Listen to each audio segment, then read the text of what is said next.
I want to start the show off with an explosion. And the reason I'm doing that is because we're here. We're at Here's the Deal. We're getting really close to the finale. And I know you guys are sad. And, you know, the crowds are at the door. They're yelling, and, you know, okay, shut up. It's okay. We're going to be back. It's called Seasons. You know, you watch, what's your favorite show? Too Hot to Handle, Chefs in the Kitchen, or, you know, like Daredevil. Those are probably like your favorite shows, the people that watch this. But so they have seasons. They only have 8 or 10. I'm going to have 17 episodes for you guys.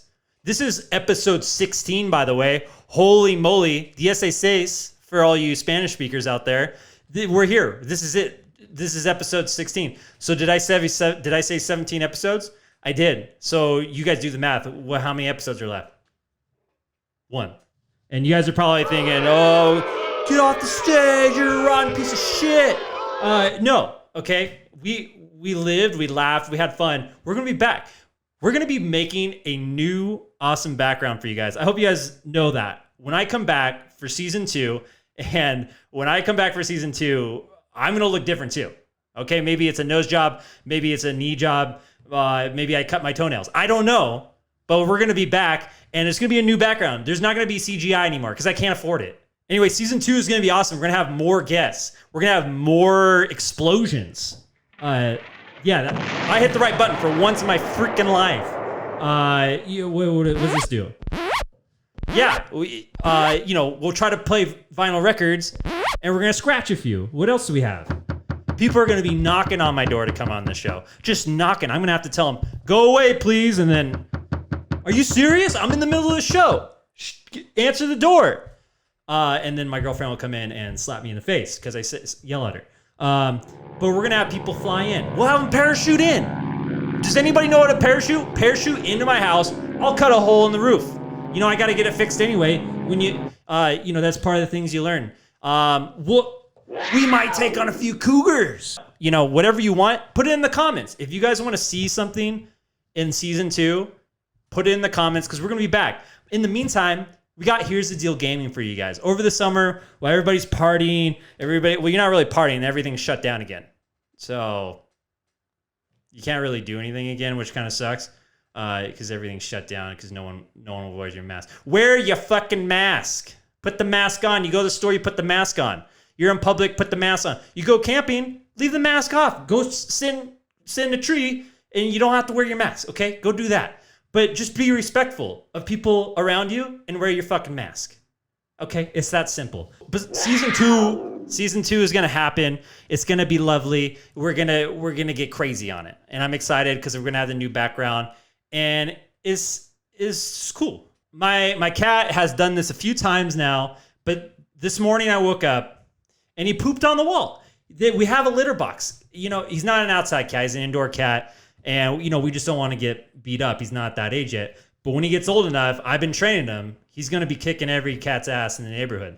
But for now, he's inside the house, and he shit on the wall, okay? You go in, there's a whole box. He's a little kitten, and he missed the whole box. There's poop on the wall. It's a new place we got, and it's not a great brown shade either. You know, it's one thing where it's like, oh, the poop matches the wall, and, you know, we'll leave it there. But no, we don't have brown walls. So, he shit on the white part of it too. There's a white edging, the frame bottom thingy on the wood. The wood part with white. With brown shit, doesn't go well. They clash. I want to let you know, brown shit clashes on white.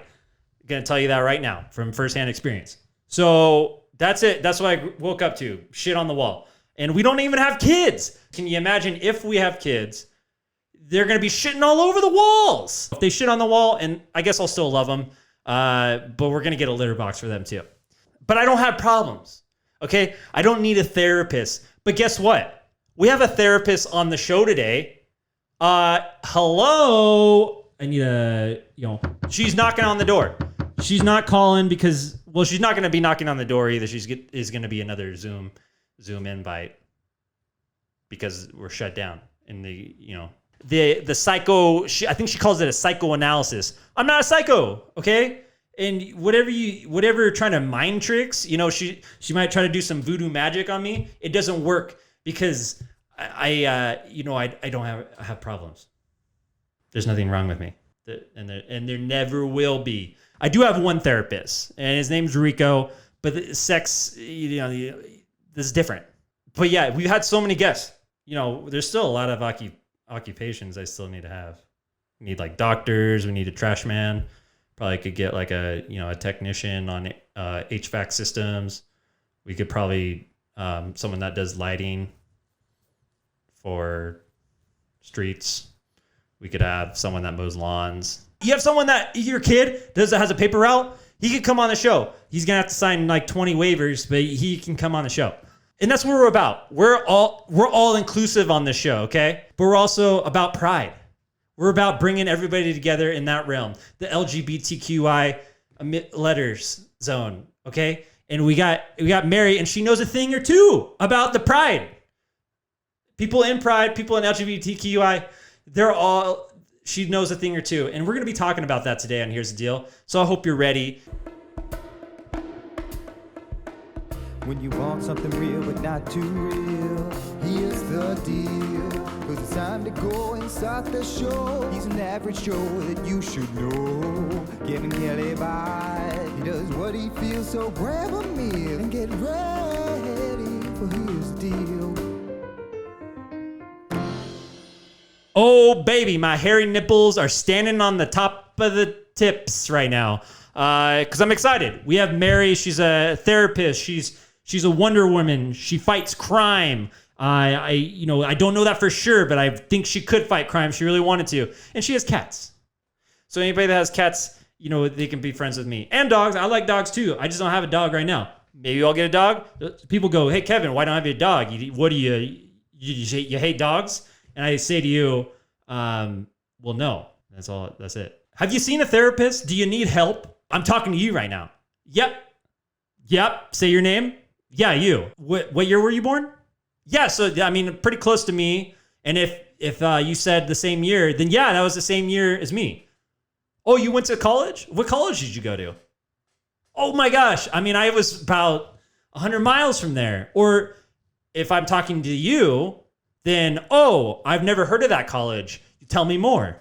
And now have a conversation with yourself. Or you can come on the show. We can talk about what we just, with you, I can talk to you. So come on the show.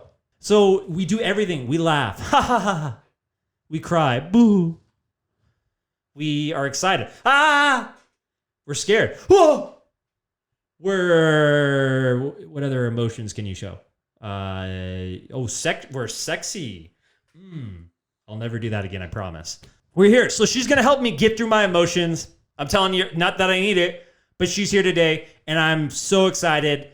You guys are probably wondering, I was wearing a black shirt like moments ago, but I changed it to this kind of like crazy tie-dye one because that's what I think Mary's all about. I think she's colorful, and I want to be more colorful and interesting like Mary. So please welcome Mary, the wonderful, and then maybe say your last name, Mary, because I think I would mispronounce it.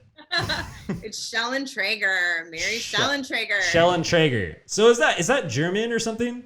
Oh hell yeah, it's German. Okay, cool. Because my last name's Ulrich, which a lot of people all the time mispronounce. They go Ulrich. My last name, I love it because it means it has such a specific meaning. It means at the beginning of spring, there's a parade in these little German towns, and there's a giant bell. And Schellentrager literally means the person who carries the giant bell in the parade of spring. Have you witnessed it for yourself, or is it something just more of like a history thing that you learned about? No, well, my sister has literally traveled everywhere in the world.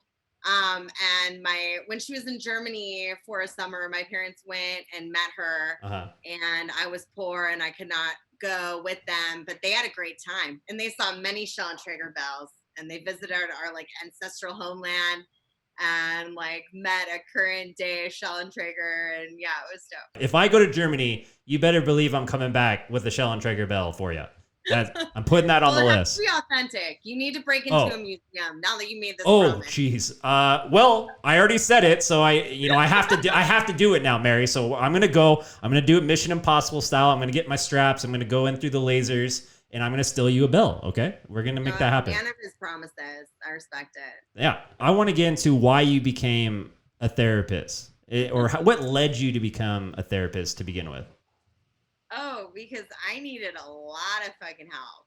Yeah, for sure. Like my own journey. I feel like the best therapists are super fucked up and they had to climb out of that and they had to like crawl their way out. And then they were like, wow, that was pretty magical. Like I want to do that for other people. And then it's like, boom, become a therapist. But yeah, you're going to prove me wrong today, Mary. That's the thing. Oh, for sure. You're saying like, even regular people, I think, still need it because they might think they're okay, but really they're crazy and full of shit. Everyone is super full of shit and fucked up. And the thing is that the more you pay attention to it and the deeper you dig, the more you realize how fucked up you are. Right? I love it. I know I used to watch this show Scrubs. So, I know a lot about doctors' lives. That's the only show you need to watch if you want to know how doctors work.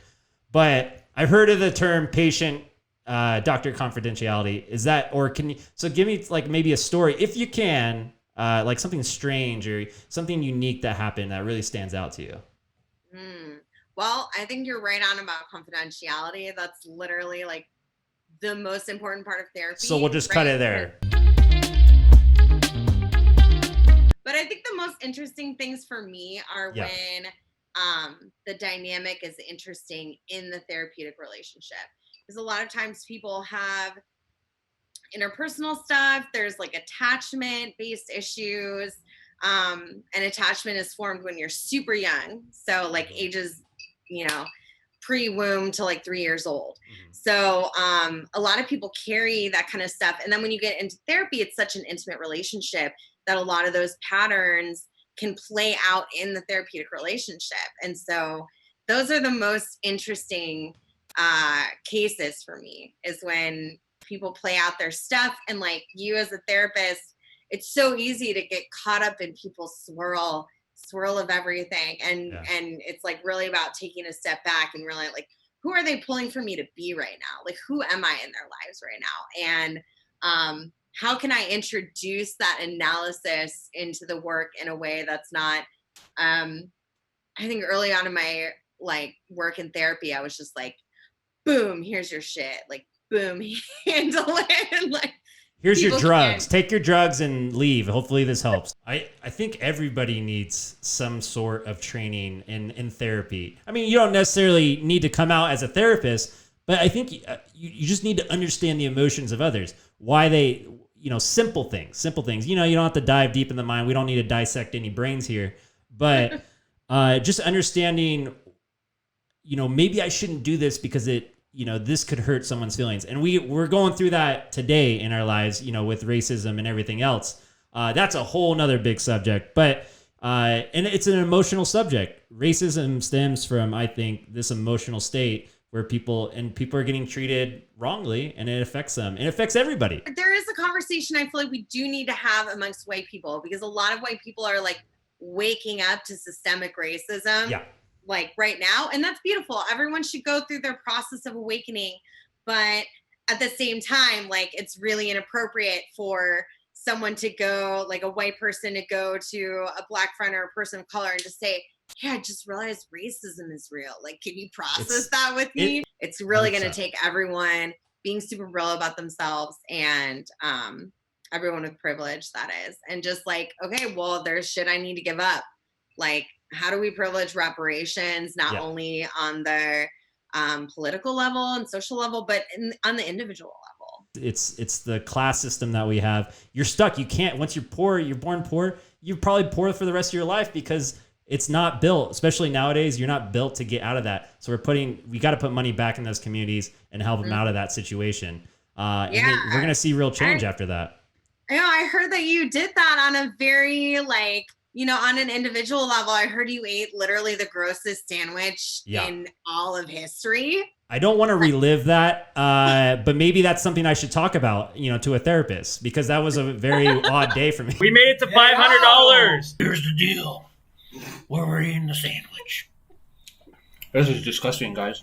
That has got to have scarred you. I already have to give my cat, cat food, and it smells like tuna. That's enough for me. But to actually put it on a sandwich that had all these other ingredients, it it was nightmare at best. So there's this thing in therapy. You told me this. I'm not gonna lie that I knew this, but psychoanalysis. That's a part of therapy, I guess. Well, it's a very specific kind of therapy. There are so many theoretical approaches to therapy, but psychoanalysis was one of the earliest. If you've heard of Freud, or if you're a little more woo-woo, you might have heard of Carl Jung. They both came from that psychoanalytic tradition. And I thought it was all bullshit. And then I worked at a psychoanalytic clinic for 2 years, and I was like, shit, this is real. This is the real deal. But basically, I think that the issue with psychoanalysis that a lot of people take is it's all about thinking, what are the things that are wrong with you? So like, I think the shorthand of psychoanalysis is like, how can I just like dig up all of your issues and problems? I think the beginning of any therapy is just building trust, because you're not going to talk to someone who you don't trust, right? And there's an assumption that just because someone is like your therapist, you're just supposed to trust and open up right away. But it's actually healthy not to just be super open with anyone you might meet off the street, even if they have like some letters after their name. I was just gonna say, I met this guy on the bus, and he had also had a beard, and I thought I could trust him, and it turns out he wasn't paying attention the whole time. So a lot of the stories that we have in our minds of what happened, there are interpretation of what reality is. That's a good point. So we're always laying on top our histories, our beliefs about the world, our beliefs about ourselves, our thoughts, our feelings, and that's how we perceive reality. And in reality, I don't think we're in reality at this point. We're in a whole other world. This podcast is already shifting into another dimension. There is no one truth. There's always people's interpretation and beliefs of what truth is. Before we get really crazy, and you're gonna shoot your lasers, because I'm assuming that all therapists have lasers that shoot into my brain, and then you take out my eyeballs, and then put them in a pickle jar and pickle them for a week, and then you take my eyeballs back and put them back in my eye sockets, and then I'm healed, right? That's one therapy technique. Okay, I read that on Reddit. I figured that one was real. This is a rated R episode. For the people watching, if you're 12 years old, shut it off, okay? On the baseline, what I see with friends is their relational patterns. Okay. And I love to like dig into people's attachment patterns and how that plays out in relationships. But I feel like you and Melissa have been pretty stable for a long time, right? So yeah, Melissa is my girlfriend, and yeah, we've been saying we've never broken up, because that happens in relationships where actually, and I'll say in past relationships, I have definitely gone on and off with somebody. Patches, yeah, you have arguments here and there, but we're solid, and we freaking brought a house together, so I hope we're solid, else we're fucked. But that's the thing also is like the safety piece. Like you don't know how every person who listens to this podcast is going to feel about holding the details of your relationship, Yeah. Well, they can suck it if they don't like me too. That's the other thing. They can suck if you don't like me and Melissa, you can go suck it. A lot of it's learning from each other, actually. And I think that's the biggest thing, why I even like being in relationships sometimes, is learning from others, especially good people. When you can stick together for as long as we have, which is, people can go way longer. There's people that freaking go 50 years together without having problems. But 3 years, even that, we're still together, which is awesome, I think. Mm-hmm. It is. And I think that's actually beautiful what you said about learning from each other, because a lot of people are so centric in their own ego and their own self-importance that anyone who sort of threatens that sense of like, I'm always right. True. I have to say, especially straight cisgender men, where you're pumped up on ideas of masculinity, and to sort of take that step back and think about, oh wait, can I learn from you? Can I really listen? It's difficult. So I feel like it does take an amount of openness and a letting go of, like in couples counseling, when I'm sitting in front of a couple, I don't see I'm counseling you and I'm counseling you. The relationship is a third entity, like the relational we, like that's who I'm counseling. So I think you secretly psychoanalyzed me there. I think you did some kind of matrix voodoo and got into my brain for about, who knows? What time is it? I don't even know what time it is anymore. So, and you know what's funny in the so I write these little sheets for people when they come on. And you guys are getting all behind the scenes access right now. I do some research sometimes, not much, but it's something. And I wrote down things get weird. So I think we're at that point right now.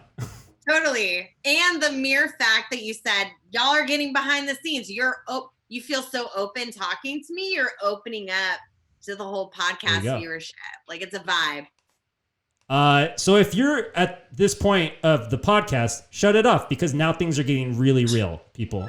You're not just one thing. You're not just a therapist. You're many things.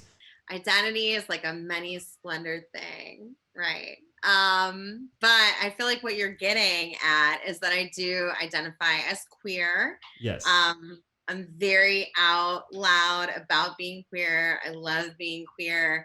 Sometimes I just feel really bad for straight people. Like, oh, I'm sorry. Because you're plain. We're like a plain bagel where someone puts no cream cheese on. That's basically what it is. I worked at an LGBTQ counseling center for 2 years in Berkeley, which was like super formative to my practice of being a therapist even. So. But people should open up when they're ready, but also they should do it because you should be who you are. You should be whoever you want to be, and that's the whole point. Totally. Shame festers in the shadows. As soon as you bring something you're ashamed about to light and you receive like a positive mirroring of that, shame lifts. And I think shame is the most detrimental. God, it's so detrimental, right? It reminds me be open when you're ready. Be open about everything. Queer identity, I think, is a really beautiful thing. To me, it means that I don't believe in a binary gender system. And queer is a very umbrella identity, which I love about it, right? Because our sexualities can shift throughout our lifetimes. Like from time, there's so much that is fluid about sexuality, at least I believe. So for me, my own personal brand of queer is that I'm attracted to people of all gender identities. I'm most attracted to masculine presentations. Interesting. But I'm not really attracted to cisgender men. I'm more attracted to masculinity in people who were either assigned female at birth or have any sort of, you could identify as a woman, you can identify as a trans man, genderqueer, gender free. But masculinity is kind of like, I like masculinity. So when you say masculinity, are we talking like the black leather, someone's like whipping you Oh yeah. Okay. For sure. You can't just switch though. Let's make that clear. You can't just switch. You are who you are, right? Or is that not right? Well, there are different schools of thought on this. So there is like the Lady Gaga, born this way. I was born this way. Right. Be queer. But I don't know if that's true. I think people are a collection of their experience. There is the what you're born into, but there's also the collective experience. There's what being sort open, of like being open to trying something. You're open to, right? Like in high school, I didn't even know because I was like, wow, lesbians are like 50-year-old butch dykes and I'm not that. So like, I don't see a model. So I must not be that. When you break out of this societal mold, you're like, wow, anything is literally possible. It's like that song from the Legoland or movie, the Lego movie. I don't know if you ever seen that. The main song is "Everything is Awesome." Once you really dive into the possibilities of life, everything is awesome. Not just one thing or this one person or this one gender. Everything is. It makes the world turn. It makes it go around. That's a perfect comparison, actually. As much as they don't want to admit it, some of them have some weird things, but they're not willing to share sometimes. What are your like weird kink things? Oh man, I love just putting a thumb up my butt. Well, the prostate is very pleasurable for cisgender men. You know what? I have heard that, and yeah, it feels amazing to sit there and rub that thing sometimes. Hello, Melissa, are you watching? Let's pick that up, okay? The next time we're getting down and busy, her family watches this. This could be bad. Have her family send you some lube for your birthday. Instead of helping with the house, just send lube, please, because that's all we really want. You gotta take care of that beard, especially if you are not just kissing her mouth. You gotta take care. You're of that going beard. down into the La La Land. I think I know what you're talking about. Or they just start to look like pubes, and they get all wrinkly and crinkly, and no one wants that either. I'm not a sex therapist, but I love talking about sex. I think that it's too taboo in our culture, and I think if everyone just talked about sex more, we would all be having much better. Because I feel like France and Germany. Like, I've seen the films that come out of there, some of the film festivals that I've gone to, and they're doing some crazy stuff. And Americans, you're not going to see those movies in, your local movie theater. You don't have to go don't have to go to college for it, but, just open yourself to those scenarios. I mean, sex is about the connection, right? So it's really about sitting down with your partner, talking with her. If there are things that you haven't explored that you might want to, or for her, things she hasn't explored, just creating a space where you're like, hey, let's just get this out in the open. Yeah, I feel like for people just starting out, role play is a really good thing to get into. And it doesn't just have to be like not just the schoolgirl thing, student or whatever. It could be some of those roles, but it could just be literally anything. Like a lot of questions about consent, a lot of dirty talk about what you're doing. And that can be really hot, even if you've had sex with someone like 100,000 times. So is it sexy to like set up a scenario where, the dishes are dirty and I come in and she's already washing and I'm like, oh, your dishes are so dirty. And she goes, yeah, do you want to clean them? And I go, yeah, let me get a wipe. And then I start wiping the dishes, and she's like, "Oh, the dishes are so smooth." And then I'm like, "Yeah, just like your silky hair." It might. Is this sexy? Does that sound sexy? Could I? No, I think you would have to run that by Melissa. Like run that by your partner. Gotcha. Next thing you know, like you're just going down on her while she does the dishes. Whoa. That's a kink. So maybe dishwashing wasn't the best example, but maybe you really think dishwashing is sexy, which obviously, I mean, that was the first thing that popped in my mind. So I must think dishwashing is sexy. I mean, talk about it with your partner. Okay. Right? And that's the kind of thing where it can be spontaneous or you can set up a little bit of a scene. Okay. The thing is that with kink, everything, if there's two or multiple yeses, it's a yes. Oh, okay. Right? And the big secret in kink is that the submissive actually has all the power because they determine what the limits are, right? They get the secret word. Yeah, you have the secret word, and the safe word. Oh, sorry, not the secret word. If it was a secret word, they wouldn't know what's going on. What would be your safe word, Kevin? What's your safe word? Oh man, what's the key to picking a safe word? I think it's just something that you will not organically say in that scenario. Yeah, maybe you you never play with food, right? So you know what? There's definitely going to be a banana involved and probably nuts. So that word's already out. I guess, then you'd have to go with salamander. Because I'd like to think I don't think a salamander is ever going to be involved in any scenario. Well, at least I hope not. So this is just not my thing. You may be into salamanders, but I'm not. I think if people are really looking for their first safe word, they feel a little awkward. Yeah. You should really go with the Portlandia safe word of cacao. Because it just kind of makes you smile when you hear it. You're like, oh, yeah. Cacao. This has been great. I feel like I'm a changed person already. And I'm ready for you to unlink our brains because I don't want to go to bed tonight and I already think you're going to be in my dreams. I think you already implanted your therapist, your mind games. And now I'm going to have some crazy ass dream tonight. Totally. I'm going to be that woman chasing you with a knife. Great. I'm looking forward to it. See, you've learned a lot because you've learned about trust building, and that's the basis. So I'm really actually proud of you, Kevin. I think you've taken a lot. Wow. You've internalized a lot from this conversation. You say that, but I'm still worried that I'm gonna wake up tomorrow and be like, what did we talk about? Wait, did you just therapist me? Hey! And that's I surprised the hell out of you today, Kevin. You weren't even ready. Damn it. I said from the beginning I didn't need help. And what did you do? You therapist me. That's great. If but that's the whole point. Everybody needs it. I needed it. You need it if you're watching it. Don't lie to yourself. You need help. Okay? You have problems. No, I'm just kidding. It's good. Find someone that you can talk to. It's good for yourself. It's good for society. And just be a good person overall.